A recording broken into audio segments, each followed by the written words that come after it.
Lepik.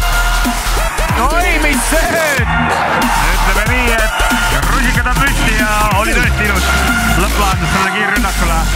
Just siis Rannar Raabi poolt. Super no-look pass selja taga. Korralik madina käivad. Seda korvpalli. Vaatame olukorra ära, et kelle talle nüüd seda lõpp peab. Palli võitu Kevitsi selle sekundi